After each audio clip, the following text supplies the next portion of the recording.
अशिक्षित को शिक्षा दो, ज्ञानी अज्ञानी को ज्ञान। कहते हैं अशिक्षित को शिक्षा दो, अज्ञानी को ज्ञान, और शिक्षा से ही हो सकता है मेरा भारत देश महान। चलिए, इसी के साथ न्यू ब्राइट वे में आप सभी का स्वागत है। और आज का हमारा जो एक महत्वपूर्ण टॉपिक है, ये एकदम न्यू टॉपिक है, डायरेक्ट एंड इनडायरेक्ट। डायरेक्ट और इनडायरेक्ट को इंग्लिश में प्रत्यक्ष और अप्रत्यक्ष और स्पीच को कथन या स्टेटमेंट के नाम से जाना जाता है। इसको नरेशन भी कहते हैं, डायरेक्ट नरेशन और इनडायरेक्ट नरेशन। इंग्लिश में अधिकतर चीज़ें इनडायरेक्ट में दी होती हैं, डायरेक्ट में बहुत कम चीज़ें दी रहती हैं। जितने भी सेंटेंसेस लिखे रहते हैं अधिकतर वो इनडायरेक्ट में होते हैं। जो डायरेक्ट में होते हैं वो एक इन्वर्टेड कामा बॉक्स में रखे रहते हैं। चलिए, अब सबसे पहले समझते हैं कि ये डायरेक्ट और इनडायरेक्ट स्पीच या सेंटेंस या नरेशन क्या है, क्योंकि कल सेंटेंस हम लोगों ने पूरा फुल पढ़ लिया था, उसके ठीक आगे पढ़ना है। तो किसी वक्ता की कही हुई बात को देखिए, किसी वक्ता, वक्ता मतलब होता है बोलने वाला, स्पीकर, स्पीकर कहते हैं इसको। तो किसी वक्ता की कही हुई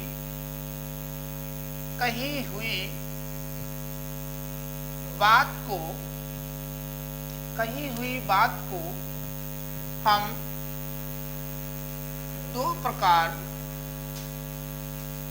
प्रकार से कह सकते हैं। तो किसी भी, यहाँ पे वक्ता कोई भी हो सकता है, किसी भी स्पीकर की कही हुई बात को हम दो प्रकार से कह सकते हैं। एक वो होता है, नंबर एक, जिसको हम लोग कहते हैं डायरेक्ट स्पीच। तो एक डायरेक्ट स्पीच, हिंदी कहे तो प्रत्यक्ष कथन या वाक्य। और दूसरा इसमें जो है सेकंड, इनडायरेक्ट। तो इनडायरेक्ट स्पीच, तो इसको बोलते हैं अप्रत्यक्ष कथन।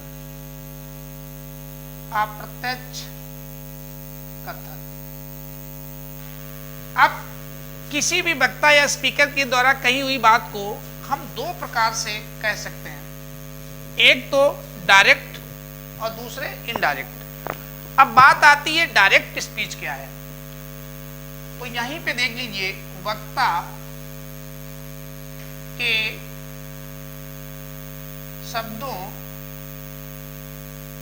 या वाक्यों को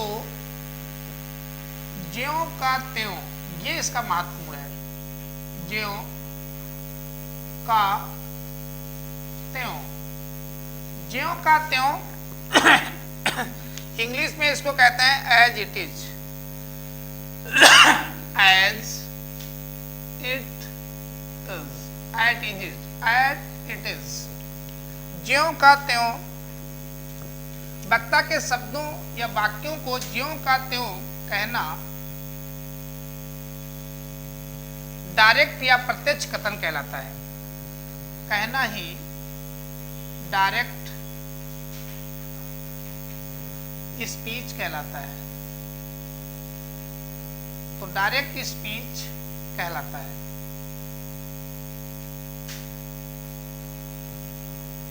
तो वक्ता जो भी बोलता है उसके कथन को सीधे ज्यों का त्यों कह देना ही डायरेक्ट स्पीच है।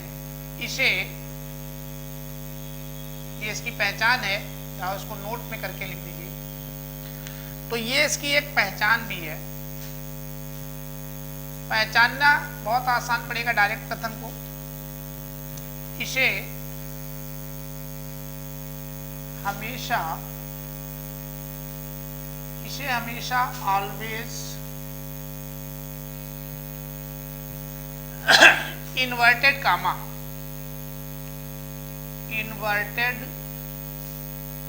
कॉमास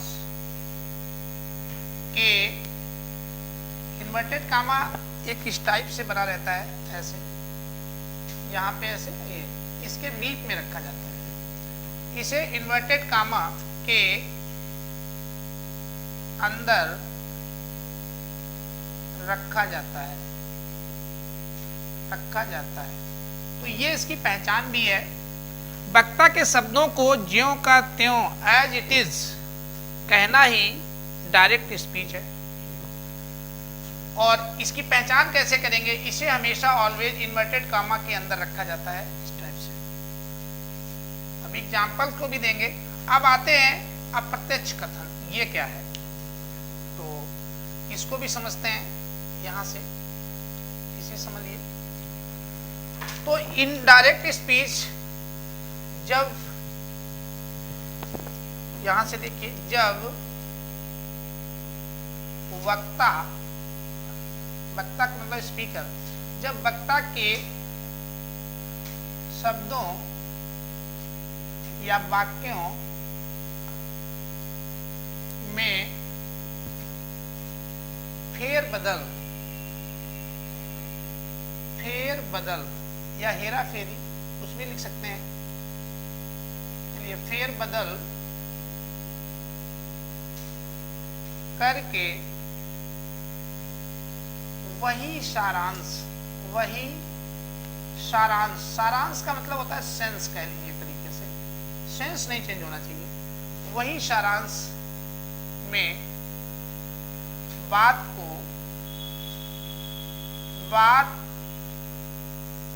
को कहा जाए तो इसे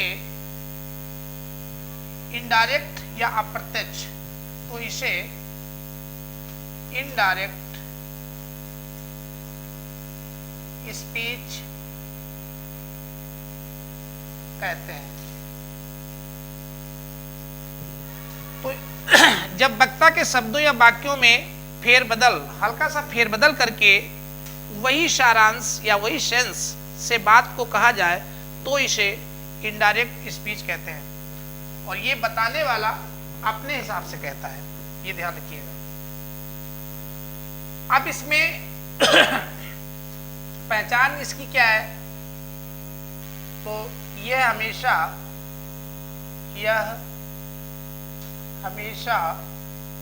इन्वर्टेड कामा से,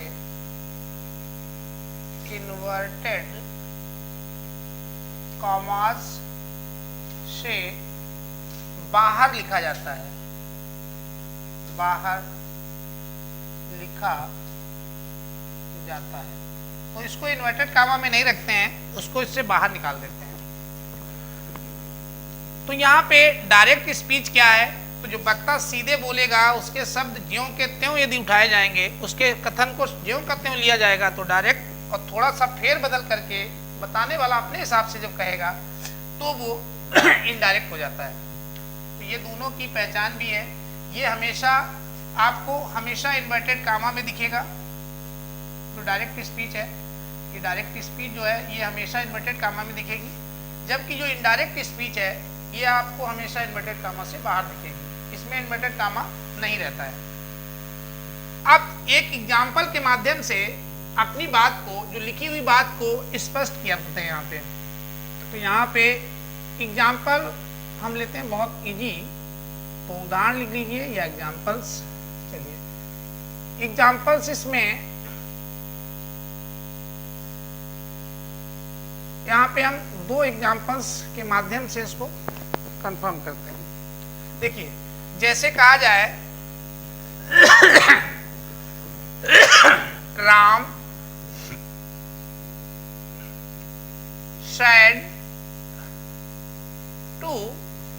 said to me, राम ने मुझसे कहा। यहाँ पे फुल स्टॉप, हल्का सा कामा लगेगा, फिर उसके बाद इन्वर्टेड कामा, और यहाँ पे लिखा जाता है I am busy now, now, I am busy now, और ये फुल स्टॉप के बाद इन्वर्टेड कामा बंद। ये एक सेंटेंस है। अब इसमें Ram said to me, Ram ने मुझसे कहा, हिंदी लिख लीजिए, राम ने मुझसे कहा, राम ने मुझसे कहा, फिर इसमें इन्वर्टेड ये लग के अल्प विराम इन्वर्टेड कामा लग गया, I am busy now, now माने अब मैं व्यस्त हूं, अब मैं व्यस्त हूं, इस टाइप से इसका भाव आ रहा है। अब इसी बात को अब मैं व्यस्त हूं, ये आपकी इन्वर्टेड कामा में है, तो निश्चित रूप से यही इसकी डायरेक्ट स्पीच है, ये इतनी डायरेक्ट स्पीच है। अब इस डायरेक्ट स्पीच को, इसी को हम कैसे दोबारा लिख सकते हैं अपने शब्दों में, तो जब अपने शब्दों में लिखेंगे तो वो इनडायरेक्ट हो जाएगी। तो देखिए इसी को अब इनडायरेक्ट कर रहे हैं, तो इसी को हम लिख सकते हैं राम टोल्ड मी, राम ने मुझे बताया दैट। जब दैट लगाएंगे तो कामा इन्वर्टेड कामा सब हटा देते हैं, दैट ही was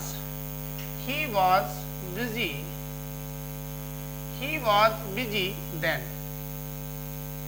इन्वर्टेड, अब इसमें इन्वर्टेड कामा तो आना नहीं है, फुल स्टॉप रहेगा।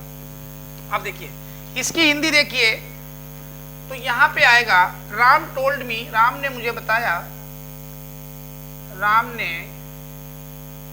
मुझे बताया, तो राम ने मुझे बताया कि, दैट माने कि, ही मतलब वह, देन तब व्यस्त था, राम ने मुझे बताया कि वह तब, देन माने तब, व्यस्त, बिजी माने व्यस्त, इधर से इंग्लिश हिंदी लगाते हैं, तब व्यस्त, और बाद मतलब था।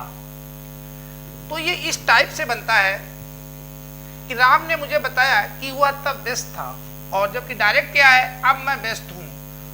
तो वक्ता की कही हुई बात को जो लिसनर होता है सुनकर के अपने शब्दों में व्यक्त करता है तो वो इनडायरेक्ट हो जाता है, और वक्ता के शब्दों को एज इट इज बोल दिया जाए तो वो उस समय आपका डायरेक्ट रहता है। तो ये इसका जो पहला वाला पार्ट है, ये इसका डायरेक्ट नरेशन है या डायरेक्ट स्पीच है, और जो दूसरा वाला ये पार्ट आया, ये इसमें इनडायरेक्ट स्पीच है, तो ये या इनडायरेक्ट नरेशन है। अब इस तरीके से आपने अपनी बात को कंफर्म कर लिया। फिर से एक बार देखें तो डायरेक्ट स्पीच में प्रत्यक्ष कथन होता है, वक्ता के शब्दों या वाक्यों को ज्यों का त्यों, इसमें कोई फेरबदल नहीं होता है, एज इट इज कहना ही डायरेक्ट स्पीच है कहलाता है। इसे हमेशा इन्वर्टेड कामा के अंदर रखते हैं। तो देखिए यहाँ पे इन्वर्टेड कामा के इसको अंदर रखा गया था, ये देखिए इन्वर्टेड कामा लगाया गया था, और ये पूरी स्पीच को लिखा गया था, I am busy now, now माने होता है अब मैं व्यस्त हूं। और इसी को जब इनडायरेक्ट अपने शब्दों में घुमाया गया तो इन्वर्टेड कामा भी हट गया, अल्पविराम भी हट गया इसका, और इसको अपने शब्दों में थोड़ा सा बिगाड़ दिया गया कि राम ने मुझे बताया कि वो अब व्यस्त था। तो इस टाइप से आप इसे चेंज करते हैं। अब इसमें हम लोग आपको बता दें कि इसमें खास चीजें जिसका आगे हम यूज करेंगे, तो एक तो हमें जानना पड़ता है रिपोर्टिंग वर्ब क्या होती है, रिपोर्टिंग स्पीच क्या है, रिपोर्टेड स्पीच क्या है, रिपोर्टिंग वर्ब क्या है, रिपोर्टेड वर्ब क्या है। तो ये चार चीजें हैं, उसको ये पहले आपने लिख लिया होगा, तो इसी को हटा करके हम यहीं पे कंफर्म कर देते हैं। जिसकी हमें जरूरत रहेगी आगे जो है डायरेक्ट से इनडायरेक्ट करने में या फिर इनडायरेक्ट से डायरेक्ट करने में। तो इसमें ये तीन चार चीजें बहुत महत्वपूर्ण है, तो उनको यहीं पे देखिए। ये आपके सामने एग्जाम्पल लिखा हुआ है, बहुत इजी एग्जाम्पल लिया था। तो सबसे पहले आप जानेंगे रिपोर्टिंग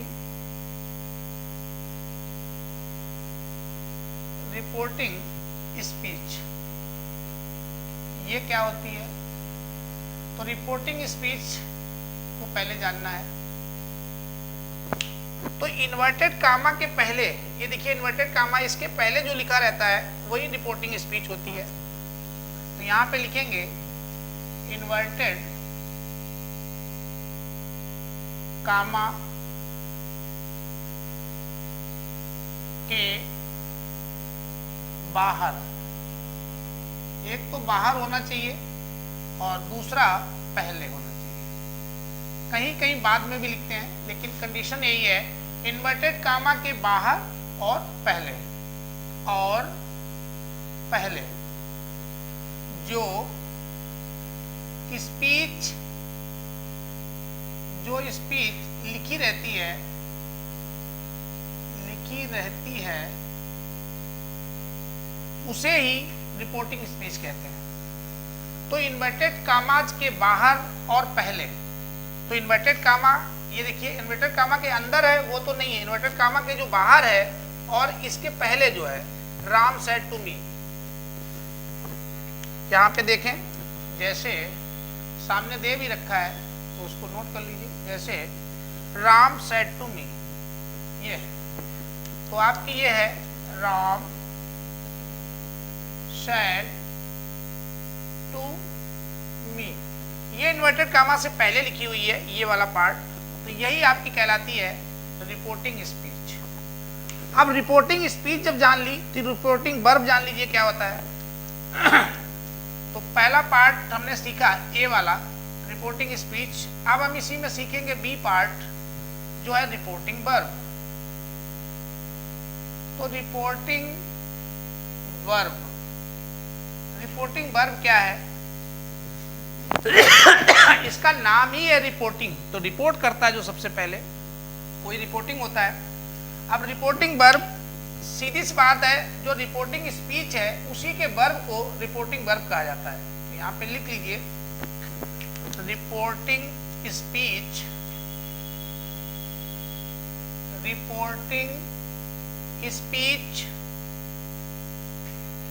के वर्ब मतलब क्रिया, वर्ब को रिपोर्टिंग वर्ब कहा जाता है। तो रिपोर्टिंग वर्ब कहा जाता है। एग्जाम्पल इसको भी कंफर्म कर लीजिए क्योंकि ये सामने लिखा हुआ है, तो इसलिए उदाहरण इसका देखिए, जैसे लिखा हुआ है, तो ये हमारी रिपोर्टिंग स्पीच हो गई। तो रिपोर्टिंग स्पीच का जो वर्ब है, सब्जेक्ट वर्ब ऑब्जेक्ट, तो ये इसका वर्ब है, तो यही कहलाएगा आपका सैड टू। तो सैड टू जो है ये रिपोर्टिंग वर्ब है, तो इसी को रिपोर्टिंग वर्ब कहा जाता है।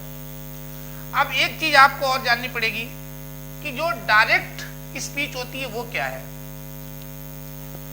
तो बी पार्ट हो गया था, सी पार्ट में देखिए, सी पार्ट में हमको जानना है डायरेक्ट स्पीच।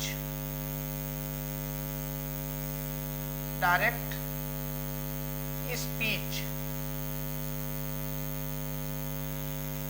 स्पीच को ही रिपोर्टेड स्पीच भी कहते हैं, तो इसी को रिपोर्टेड, कई बुकों में इसको रिपोर्टेड लिखते हैं, तो रिपोर्टेड स्पीच भी इसी को बोलते हैं। डायरेक्ट स्पीच कहें या रिपोर्टेड स्पीच, तो ये एक ही चीज है। सी पार्ट में डायरेक्ट स्पीच या रिपोर्टेड स्पीच, तो यहां से लिखेंगे इन्वर्टेड कामा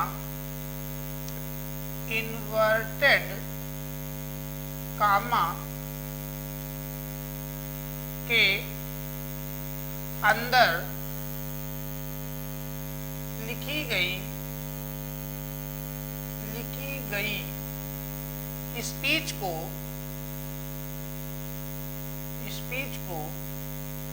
डायरेक्ट स्पीच या रिपोर्टेड स्पीच कहते हैं। तो यहां से दिखाई दे रहा है, तो डायरेक्ट रिपोर्टेड स्पीच कहें या डायरेक्ट इन्वर्टेड कामा के अंदर लिखी गई स्पीच को डायरेक्ट स्पीच कहा जाता है। अब डायरेक्ट स्पीच देखिए इन्वर्टेड कामा के अंदर कहाँ लिखी गई है, ये लिखी गई है, तो ये हमारी डायरेक्ट स्पीच है। तो इसमें हम यहीं पे इसका एग्जाम्पल लिख दे रहे हैं, इसीलिए आगे नहीं लिख रहा हूँ, यहीं पे इसकी डायरेक्ट स्पीच का जो एग्जाम्पल सामने दिया गया है उसी को नोट कर दे रहा हूँ। आई एम बिजी नाउ, तो आई एम बिजी नाउ, तो अब ये इन्वर्टेड कामा में ऐसे लिखा हुआ है, तो इन्वर्टेड कामा के अंदर जो लिखी है वही हमारी डायरेक्ट स्पीच या रिपोर्टेड स्पीच है। अब इसमें चौथे नंबर पे जानना पड़ता है, डी पार्ट में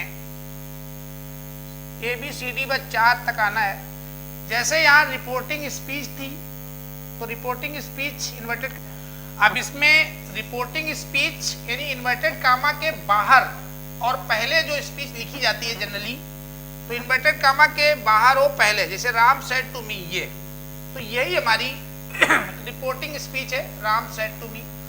अब रिपोर्टेड वर्ब क्या है, तो रिपोर्टिंग स्पीच में जो वर्ब होती है उसी को रिपोर्टिंग वर्ब कहा जाता है। तो सेड टू यहाँ पे जो है हमारा सेड टू, ये देखिए, तो ये सेड टू ये आपकी हो गई रिपोर्टिंग वर्ब। तो ये रिपोर्टिंग वर्ब रिपोर्टिंग स्पीच के अंदर पाई जाती है रिपोर्टिंग वर्ब, तो इसी को रिपोर्टिंग वर्ब कहा जाता है, RV। अब उसके बाद में जो डायरेक्ट स्पीच या रिपोर्टेड स्पीच होता है वो इन्वर्टेड कामा के अंदर लिखा रहता है, वही होता है। जैसे आई एम बिजी नाउ, अब कहेगा कि डायरेक्ट वर्ब क्या है या रिपोर्टेड वर्ब क्या है, तो डायरेक्ट इसके कामा के अंदर जो वर्ब लिखी होती है वही होती है आपकी। तो यहाँ पे लिखिए जो बिजी नाउ लिख रखा है, ये बिजी, तो ये आपकी ये हेल्पिंग वर्ब है, ये मेन वर्ब, तो ये आपकी रिपोर्टेड वर्ब बन जाएगी। तो ये इसकी रिपोर्टेड वर्ब है, इसको आप पूरे ले लीजिए क्योंकि ये भी वर्ब ही है। तो ये इसकी वर्ब होती है। तो रिपोर्टेड स्पीच के अंदर जो वर्ब है वो रिपोर्टेड वर्ब या डायरेक्ट वर्ब, और रिपोर्टिंग स्पीच में जो वर्ब है उसे रिपोर्टिंग वर्ब कहते हैं। तो ये चीज कंफर्म हो गई होगी। तो ये इसमें रिपोर्टिंग वर्ब है, तो रिपोर्टिंग वर्ब ये डायरेक्ट स्पीच है या रिपोर्टेड स्पीच है, तो इसको रिपोर्टेड स्पीच कहते हैं। और इसकी जो वर्ब है रिपोर्टिंग वर्ब, अब पूरी जो स्पीच है इसको रिपोर्टिंग स्पीच, और रिपोर्टिंग का ये सब्जेक्ट है, ये इसका रिपोर्टेड का सब्जेक्ट है। तो इस तरीके से आप यहाँ पे कंफर्म हो गए होंगे कितनी चीजें हमें इसको जान के रखनी है। अब आगे हम लोग इनको कैसे कन्वर्ट करेंगे, कन्वर्ट करने के लिए जो रूलिंग है अब उसको आपको यहाँ पे समझाने की जरूरत है। तो यहाँ पे जो रिपोर्टेड स्पीच है तो इसी के अंदर जो वर्ब है यही आपकी रिपोर्टेड वर्ब हो जाएगी, रिपोर्टेड वर्ब। चलिए अब इसको सब हटा करके फिर आपको पढ़ाते हैं सीरियल से। इसके रूल पे आते हैं, क्या क्या इसकी रूलिंग है कन्वर्ट करने की, डायरेक्ट को कैसे हम इनडायरेक्ट में ले जाएंगे, उसके क्या रूल्स हैं, कितने कैटेगरी में इसको डिवाइड करके पढ़ाया जाएगा। तो इसीलिए सेंटेंस आपको पहले बताए गए हैं, क्योंकि ये टोटली सेंटेंस और टेंस पे बेस्ड है। तो इसलिए टेंस और ये चीज़ें आपको जो पढ़ा दी है पर्सन, उन्हीं पे ये पूरा हो पाएगा। पर्सन नहीं आ रहे हैं तो भी नहीं हो पाएगा, टेंस नहीं आ रहे हैं तो भी नहीं हो पाएगा, सेंटेंस नहीं आ रहे हैं तो भी नहीं हो पाएगा। इसलिए ये चीज़ें आपको पहले कंफर्म होनी चाहिए, तभी आप कर पाएंगे। तो डायरेक्ट एंड इनडायरेक्ट स्पीच को चेंज करने के लिए आपको क्या पहले मालूम होना चाहिए, एक बार फिर से यहाँ पे लिख देते हैं। तो इसको करने के लिए नंबर 1 आपको टेंस की जानकारी होनी चाहिए। नंबर 2 आपको क्या मालूम होना चाहिए, उसके बाद आपको सेंटेंस की जानकारी होनी चाहिए, और उसके बाद तीसरी चीज आपको क्या पता होनी चाहिए, आपको पर्सन पता होना चाहिए प्रोनाउन के। तो ये इनके बगैर तो आपका काम चलेगा ही नहीं। तो person, tense, sentence and person. Hindi में कहें तो काल, वाक्य और आपके पर्सन, पुरुष। तो ये आपकी जानकारी में होनी चाहिए। यदि इनकी जानकारी आपके पास प्रॉपर है तो निश्चित रूप से आप डायरेक्ट इनडायरेक्ट पढ़ने के लिए सक्षम हैं। बाकी रूलिंग आपको समझ में आ जाएगी, लेकिन ये नहीं मालूम है तो आप रूल भी नहीं समझ पाएंगे। अब इसमें डायरेक्ट से इनडायरेक्ट कन्वर्ट करने के लिए 2 मुख्य रूल हैं। तो डायरेक्ट से इनडायरेक्ट करने के जो नियम हैं, अब हम यहाँ पे इसको लिख रहे हैं, डायरेक्ट स्पीच से इनडायरेक्ट स्पीच में कन्वर्ट करने के दो दो टाइप्स, मतलब दो प्रकार के मुख्य नियम है। तो इनको जो रूलिंग है जिसको आप पढ़ोगे वो दो कैटेगरी में डिवाइड करके पढ़ोगे, दो टाइप्स हैं, फिर उनके टाइप बनेंगे, वो तो एक अलग चीज है। तो डायरेक्ट स्पीच से इनडायरेक्ट स्पीच में ले जाने के कौन कौन से हैं? नंबर एक आपके, एक तो आएंगे सामान्य नियम, उनको बोला जाता है सामान्य नियम। सामान्य नियम ये तो जनरल रूल्स हो जाएंगे, और इंग्लिश में इनको जनरल रूल्स कहते हैं, जनरल रूल्स, जनरल रूल्स। तो एक तो ये सामान्य नियम है, दूसरे आपके जो है वो विशेष नियम है। तो विशेष नियम, तो विशेष नियम में जो आता है वो स्पेशल रूल्स हैं, स्पेशल रूल्स। तो इसके स्पेशल रूल्स हैं, तो ये तो दो टाइप में इसको आपको पढ़ना पड़ेगा, एक जनरल और एक स्पेशल। अब बात आती है जनरल क्या है, स्पेशल क्या है, तो इनको भी कंफर्म यहीं पे करिए। जो जनरल रूल है वो सभी में लागू होंगे। जनरल ये नियम सभी प्रकार के सेंटेंसों, ये नियम सभी प्रकार के सेंटेंसों, यहां पे लिखते हैं सेंटेंसेस में लागू होंगे।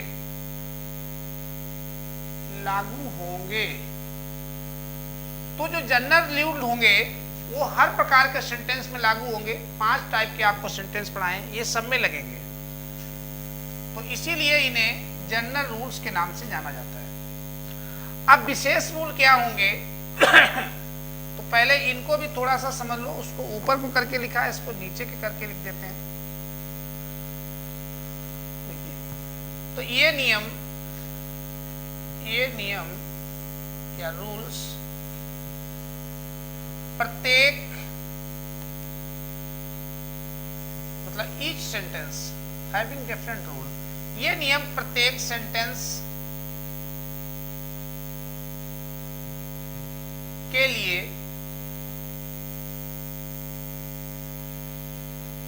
अलग अलग होंगे,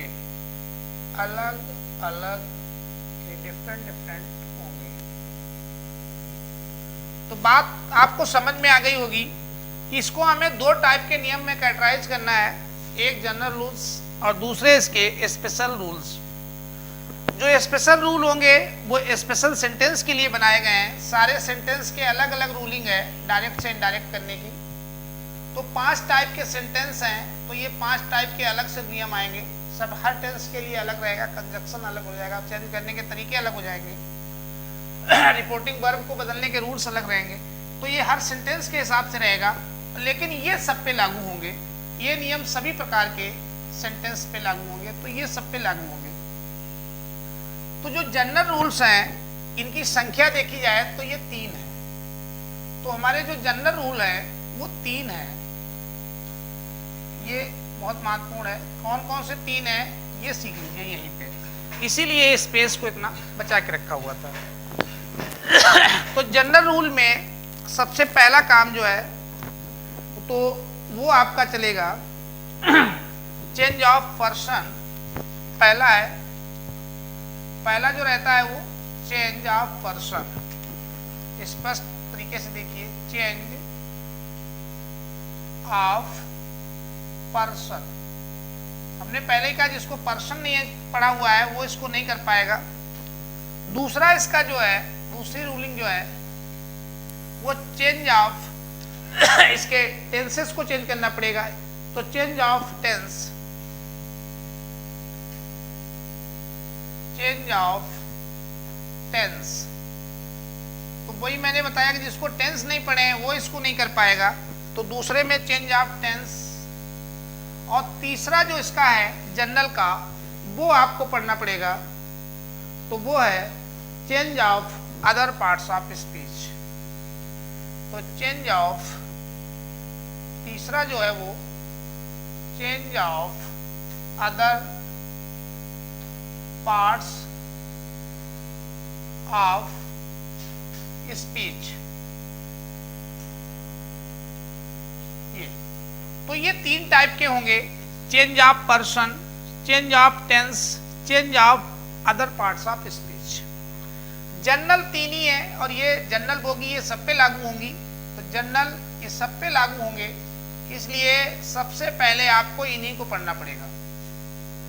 तो change of person, change of tense, change of other parts of speech. Other parts of speech तो आपको याद करा दिया जाएगा, जो भी 10-15 है 16, तो ये तो आप ऐसे याद कर लेंगे। लेकिन पर्सन और टेंस ये आपको सीखना पड़ेगा। स्पेशल रूल में उसके बाद आप जाएंगे, हर सेंटेंस के लिए अलग अलग हैं, उनके कंजक्शन अलग अलग है, तो उनको फिर बताया जाएगा। अब आपको इसमें सबसे पहले हम चेंज ऑफ पर्सन बताएंगे। आज सामान्य नियम की ही बात करेंगे, ये स्पेशल या विशेष नियम की आज बात अभी नहीं करेंगे।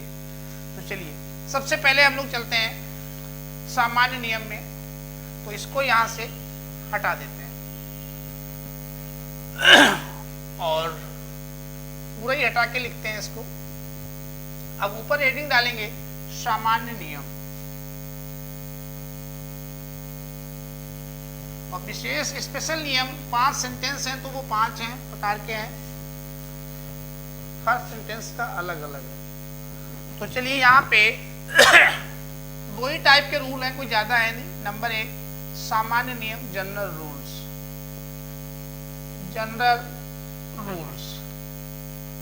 तो जनरल रूल्स जो है डायरेक्ट से इनडायरेक्ट करने के, इन्हीं को हम लोग हिंदी में सामान्य नियम कहते हैं। सामान्य नियम,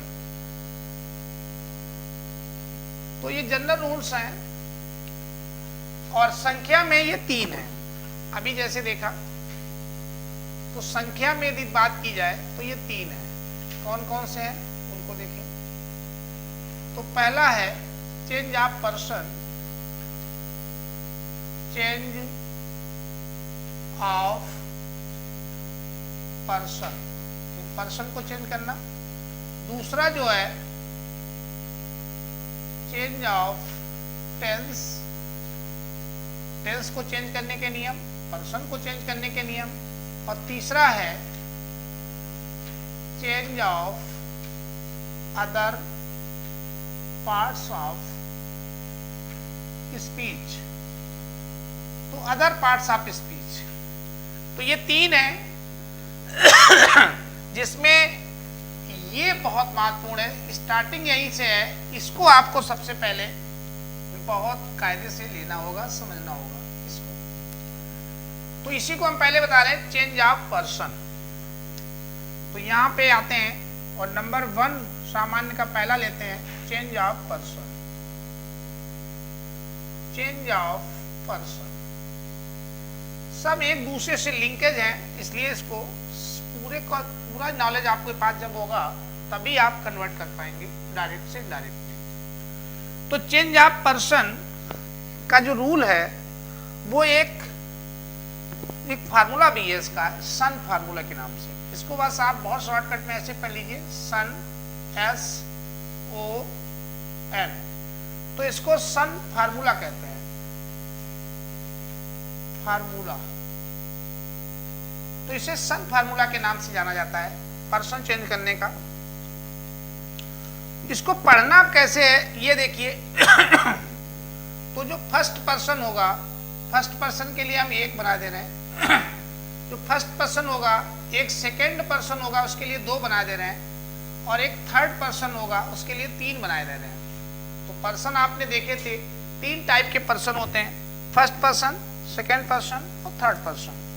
फर्स्ट पर्सन वो होता है बोलने वाला। 3 टाइप के पर्सन आपको पढ़ाए थे, फर्स्ट, सेकंड और थर्ड।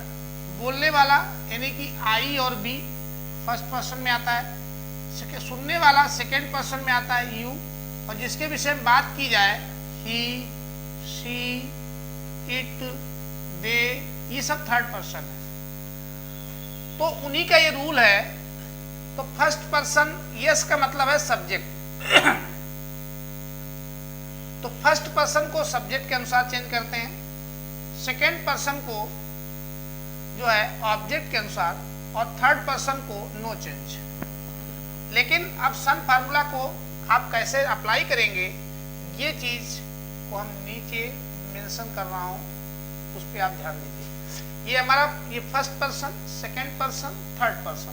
फर्स्ट पर्सन सब्जेक्ट के अनुसार, सेकेंड पर्सन ऑब्जेक्ट के अनुसार, और थर्ड पर्सन नो चेंज। लेकिन कैसे करेंगे इसको जानना है यहां से, तो लिखिए यहां से रिपोर्टिंग, इसीलिए अभी बताया था रिपोर्टिंग वर्ब या रिपोर्टिंग स्पीच।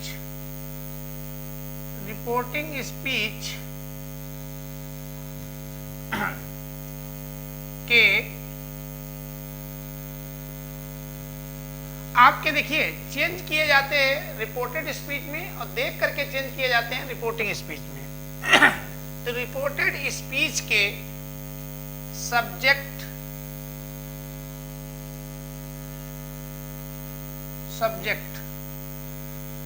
को रिपोर्टिंग स्पीच के सब्जेक्ट के अनुसार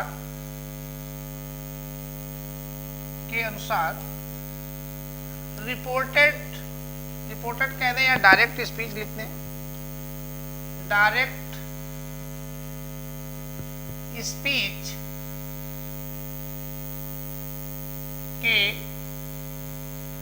तो डायरेक्ट स्पीच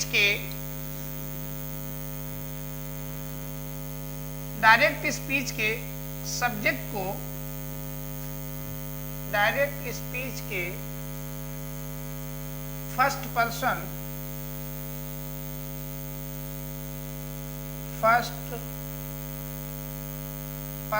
को, तो रिपोर्टिंग स्पीच के सब्जेक्ट के अनुसार डायरेक्ट स्पीच के फर्स्ट पर्सन को चेंज करते हैं,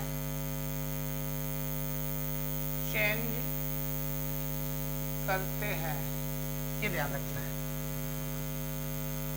ऐसे ही जो ऑब्जेक्ट है, ऑब्जेक्ट को सेकेंड पर्सन को ऑब्जेक्ट के अनुसार, अब यहां से बारी बारी से ऐसे लिख लें, सेकेंड पर्सन, तो सेकेंड पर्सन किसके, रिपोर्टेड के, डायरेक्ट स्पीच के, तो ये ध्यान रखिएगा, डायरेक्ट स्पीच के, तो सेकेंड पर्सन किसके, डायरेक्ट स्पीच के, और रिपोर्टिंग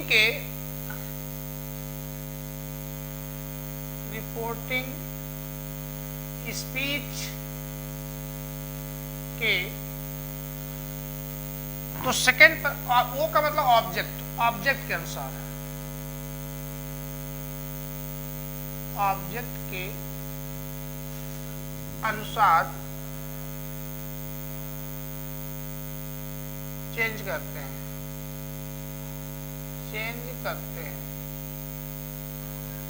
दो बातें हो गई, पहली और ये दूसरी। अब तीसरी देखिए, इसमें आइए थर्ड पर्सन में। तो रिपोर्टेड, जो आपकी रिपोर्टेड स्पीच है या डायरेक्ट स्पीच,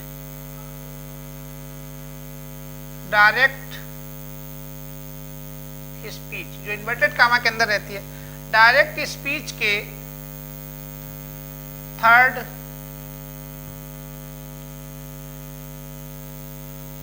पर्सन के प्रोनाउन को, थर्ड पर्सन को जो है no change, third person no change. तो डायरेक्ट स्पीच के थर्ड पर्सन को चेंज नहीं किया जाता है, अर्थात नो चेंज, नो चेंज। तो ये नो चेंज में जाएगा।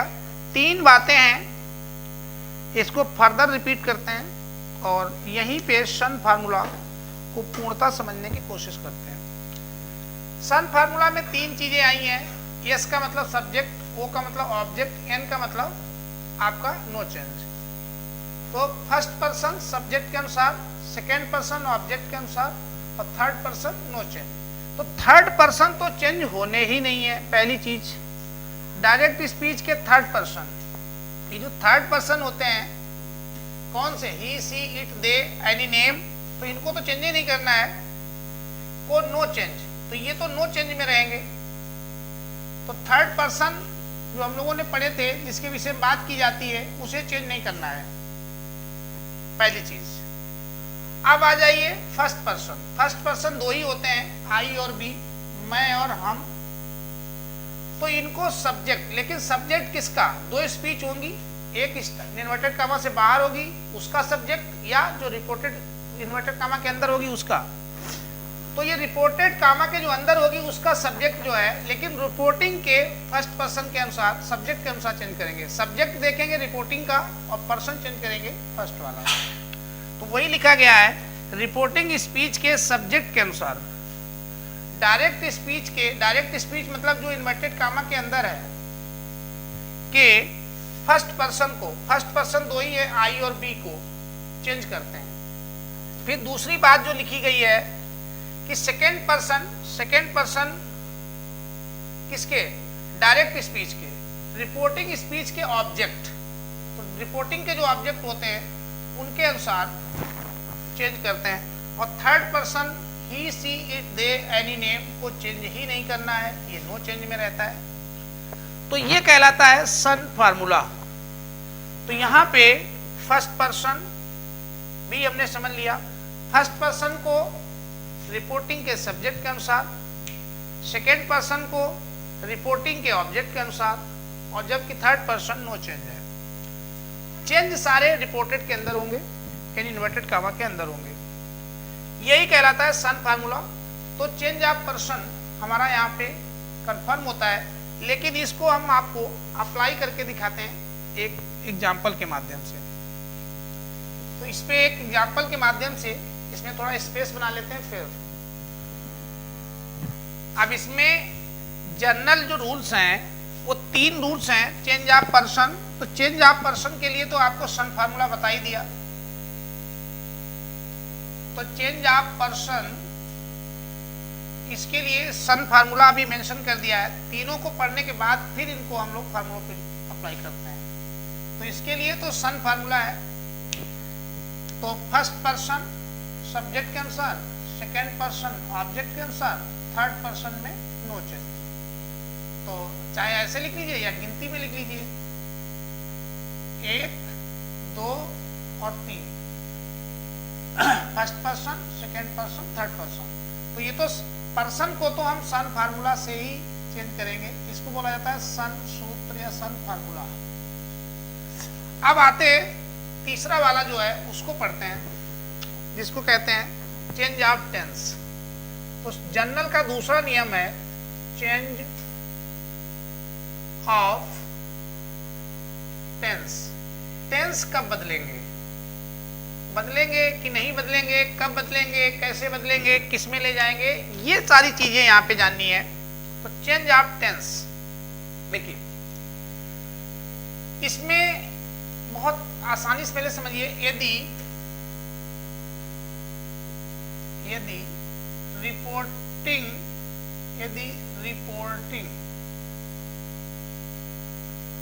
वर्ब, यदि रिपोर्टिंग वर्ब पास्ट टेंस में है, ये ध्यान रखना है। यदि रिपोर्टिंग वर्ब पास्ट टेंस, तो यदि रिपोर्टिंग वर्ब हमारी पास्ट टेंस में है तो ही डायरेक्ट स्पीच डायरेक्ट स्पीच जो इन्वर्टेड कामा के अंदर होगी के टेंस को बदलेंगे। यदि रिपोर्टिंग वर्ब पास्ट टेंस में है तो ही डायरेक्ट स्पीच के टेंस को चेंज करेंगे। ये चीज आपको बहुत ध्यान रखनी है, अन्यथा के केस में चेंज नहीं करेंगे। तो पास्ट टेंस में होनी चाहिए, पास्ट टेंस में होगा तभी बदलेंगे। अब पास्ट टेंस में यदि है तो चेंज कैसे करेंगे? तो यदि रिपोर्टिंग वर्ब पास्ट टेंस में है तो ही डायरेक्ट स्पीच को, तो डायरेक्ट स्पीच वही जो इन्वर्टेड कामा के अंदर रहता है, के टेंस को चेंज करेंगे निम्न नियमानुसार। तो निम्न प्रकार से किस तरीके से बदलेंगे वो यहां पे मैं लिख दे रहा हूं एक टेबल के माध्यम से। देखिए कैसे चेंज करेंगे, निम्न प्रकार से चेंज करेंगे। Number 1, present tense, present tense को सीधे चेंज कर देंगे पास्ट टेंस में। सीधे एक शब्द लगाइए, सीधे, घूमना नहीं है, बिल्कुल सीधे चेंज करना है। तो सीधे पास्ट टेंस में। तो रिपोर्टिंग वर्ब हमारी यदि प्रेजेंट टेंस में है तो उसको, यदि प्रेजेंट टेंस, यदि रिपोर्टिंग वर्ब यदि पास्ट टेंस में है तो प्रेजेंट टेंस को जो डायरेक्ट का होगा उसको सीधे पास्ट टेंस में ले जाएंगे। सीधे का मतलब ये होता है, सीधे का मतलब क्या है? सीधे का मतलब यहां पे लिखिए, सीधे का मतलब ये है तो इसको हम थोड़ा शॉर्टकट में लिखना चाह रहे हैं कि प्रेजेंट इंडेफिनिट को प्रेजेंट इंडेफिनिट टेंस, तो प्रेजेंट इंडेफिनिट टेंस को पास्ट इंडेफिनिट में, पास्ट इंडेफिनिट टेंस में, तो प्रेजेंट इंडेफिनिट को पास्ट इंडेफिनिट में और प्रेजेंट कॉन्टिन्यूअस टेंस को, प्रेजेंट कॉन्टिन्यूअस को पास्ट कॉन्टिन्यूअस टेंस में, तो प्रेजेंट कॉन्टिन्यूअस को पास्ट कॉन्टिन्यूअस में, और present perfect, present perfect tense को पास्ट परफेक्ट में, पास्ट परफेक्ट में, और चौथा है प्रेजेंट परफेक्ट कॉन्टिन्यूअस टेंस को पास्ट परफेक्ट कॉन्टिन्यूअस टेंस में। तो इसीलिए हम सीधे कह रहे थे, सीधे का मतलब सीधा, सीधे का मतलब यह है कि प्रेजेंट इंडेफिनिट को पास्ट इंडेफिनिट टेंस में, प्रेजेंट कॉन्टिन्यूअस को पास्ट कॉन्टिन्यूअस टेंस में, प्रेजेंट परफेक्ट को पास्ट परफेक्ट कॉन्टिन्यूअस में, और प्रेजेंट परफेक्ट कॉन्टिन्यूअस को पास्ट परफेक्ट कॉन्टिन्यूअस में। तो ये सीधे सीधे कन्वर्ट कर देंगे, इसीलिए हमने लिखा पास्ट टेंस को सीधे पास्ट टेंस, मतलब प्रेजेंट टेंस को सीधे पास्ट टेंस में। अब इसके बाद में यदि प्रेजेंट के अलावा आपका पास्ट टेंस आ जाए, पास्ट टेंस, तो पास्ट टेंस को सीधे नहीं चेंज करते हैं, पास्ट टेंस को पास्ट के एडवांस में, तो पास्ट टेंस को कैसे ले जाएंगे? पास्ट को पास्ट में ही रखेंगे लेकिन एडवांस में, एक कदम आगे। पास्ट टेंस को पास्ट टेंस में ही, पास्ट टेंस में ही, लेकिन एक कदम आगे, एक कदम आगे, एक कदम आगे की ओर। बात समझिए इसको ये सब याद करने के तरीके हैं, इससे आपका याद आसानी से होगा। तो प्रेजेंट टेंस को सीधे पास्ट टेंस में, सीधे का मतलब ये है कि प्रेजेंट के इंडेफिनिट को पास्ट के इंडेफिनिट में, प्रेजेंट के कंटीन्यूअस को पास्ट के कंटीन्यूअस में, प्रेजेंट के परफेक्ट को पास्ट के परफेक्ट में, और प्रेजेंट परफेक्ट कंटीन्यूअस को पास्ट परफेक्ट कंटीन्यूअस में। लेकिन पास्ट टेंस को पास्ट टेंस में ही, लेकिन एक कदम आगे की ओर। मतलब इसका ये है वो नीचे मैं लिख दे रहा हूं यहां से, पास्ट इंडेफिनिट, इंडेफिनिट। तो पास्ट इंडेफिनिट टेंस को, पास्ट इंडेफिनिट टेंस को, अब पास्ट को पास्ट में ही रखेंगे, पास्ट कंटिन्यूअस में, पास्ट कंटिन्यूअस, पास्ट कंटिन्यूअस में, और पास्ट कंटिन्यूअस को, पास्ट कंटिन्यूअस को पास्ट परफेक्ट में, एक मिनट, पास्ट इंडेफिनिट को पास्ट कंटिन्यूअस में, पास्ट कंटिन्यूअस को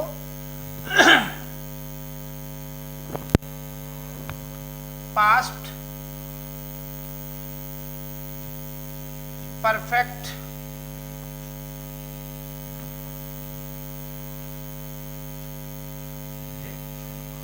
थोड़ा सा सॉरी यहाँ पे कुछ गलत लिख दिए, पास्ट कंटिन्यूअस नहीं है, पास्ट इंडेफिनिट को पास्ट परफेक्ट में, पास्ट परफेक्ट में, ठीक। तो पास्ट इंडेफिनिट को पास्ट परफेक्ट में और पास्ट कंटिन्यूअस को past perfect, past perfect continuous में। ये है, एक कदम आगे कहा था। एक कदम आने का मतलब ये होता है कि पास्ट इंडेफिनिट को ले गए पास्ट परफेक्ट की ओर और पास्ट कंटिन्यूअस को ले गए पास्ट परफेक्ट कंटिन्यूअस की ओर। तो पास्ट को पास्ट में ही रखा, लेकिन ये इसका चेंज करने का रूलिंग है।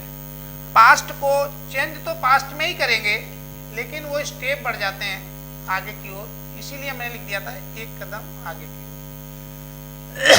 तो फिर से ध्यान दीजिए, पास्ट इंडेफिनिट टेंस को पास्ट परफेक्ट कंटिन्यूअस में, इंडेफिनिट को कंटिन्यूअस करेंगे, परफेक्ट करेंगे, और पास्ट कंटिन्यूअस को पास्ट परफेक्ट कंटिन्यूअस में। तो कंटिन्यूअस कंटिन्यूअस में जाएगा, इंडेफिनिट परफेक्ट में जाएगा, लेकिन रहेगा पास्ट का पास्ट में ही। तो टेंस कन्वर्जन यही है, लेकिन ध्यान रखो कब, यदि रिपोर्टिंग वर्ब पास्ट टेंस में है। अब नीचे लिख लीजिए नोट, और टेंस हो गए समाप्त। नोट में यह लिखना है, यदि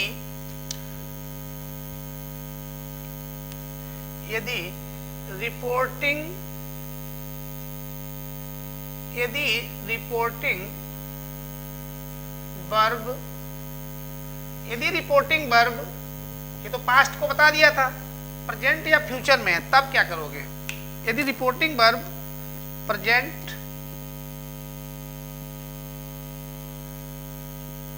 या फ्यूचर, तो प्रेजेंट या फ्यूचर,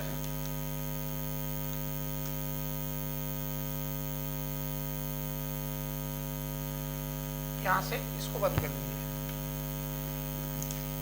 ये इतना अलग लिखने जा रहा हूं। तो यदि रिपोर्टिंग वर्ब प्रेजेंट या फ्यूचर टेंस में है, तो रिपोर्टेड कहिए या डायरेक्ट स्पीच लिखिए, डायरेक्ट ज्यादा याद रहेगा, इन्वर्टेड कामा के अंदर रहती है। तो डायरेक्ट स्पीच के टेंस को नहीं बदला जाता है। अर्थात यदि रिपोर्टेड वर्ब प्रेजेंट या फ्यूचर टेंस में है, तो डायरेक्ट स्पीच के टेंस को नो चेंज, नहीं बदला जाता है, नहीं बदला जाता है। तब टेंस को नहीं चेंज किया जाता है, केवल पर्सन को चेंज, पर्सन तो हर जगह चेंज होते हैं, केवल पर्सन चेंज होते हैं, केवल पर्सन चेंज होते हैं, केवल पर्सन चेंज होते हैं, वही सन फार्मूला से। तो ये पर्सन चेंज कैसे बदलेंगे? टेंस के लिए सबसे महत्वपूर्ण है बदले केवल जब रिपोर्टिंग वर्ब पास्ट टेंस में होगी तभी टेंस बदलेगा। यदि प्रेजेंट या फ्यूचर में है तो रिपोर्टेड का टेंस बदलना ही नहीं है, तो यहां बदला ही नहीं जाएगा, केवल पर्सन सन फार्मूला लगा के चेंज किए जाएंगे। तो ये बहुत महत्वपूर्ण है इसमें। अब यदि पास्ट टेंस में है तो बदलोगे, टेंस बदलेगा रिपोर्टेड का, लेकिन कैसे बदलेगा? डायरेक्ट से इनडायरेक्ट ले जाते समय। तो प्रेजेंट टेंस को सीधे पास्ट में ले जाएंगे। तो प्रेजेंट टेंस को सीधे पास्ट का मतलब होता है प्रेजेंट इंडेफिनिट को पास्ट इंडेफिनिट में, प्रेजेंट कंटीन्यूअस को पास्ट कंटीन्यूअस में, और प्रेजेंट परफेक्ट को पास्ट परफेक्ट में, प्रेजेंट परफेक्ट कंटीन्यूअस को पास्ट परफेक्ट कंटीन्यूअस में। फिर पास्ट टेंस को पास्ट में ही, लेकिन एक कदम आगे की ओर का मतलब यह है कि पास्ट इंडेफिनिट को पास्ट परफेक्ट में और पास्ट कंटीन्यूअस को पास्ट परफेक्ट कंटीन्यूअस में। और इसके आगे के जो हैं, आगे के कौन रह गए? अभी प्रेजेंट इंडेफिनिट हुआ, पास्ट कंटीन्यूअस हुआ, अब पास्ट परफेक्ट बचा है, पास्ट परफेक्ट, और उसके बाद past perfect continuous, past perfect continuous. तो ये नो चेंज में जाएगा, ये नो चेंज। तो इनमें कोई परिवर्तन नहीं है टेंस में, ये नो चेंज रहते हैं। तो ये नो चेंज है। तो पास्ट वाले दो ही बदले जाते हैं, पास्ट इंडेफिनिट और पास्ट कंटीन्यूअस। बाकी नीचे के दो पास्ट परफेक्ट और past perfect continuous no change में रहते हैं।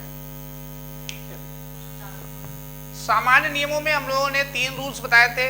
पहले जनरल रूल्स का जो पहला पार्ट था चेंज ऑफ पर्सन, उसे तो सन फार्मूले से करेंगे। दूसरा था चेंज ऑफ टेंस, उसमें हमने बताया प्रेजेंट सीधे पास्ट में, और पास्ट जो है वो पास्ट में ही लेकिन एक स्टेप आगे रहता है।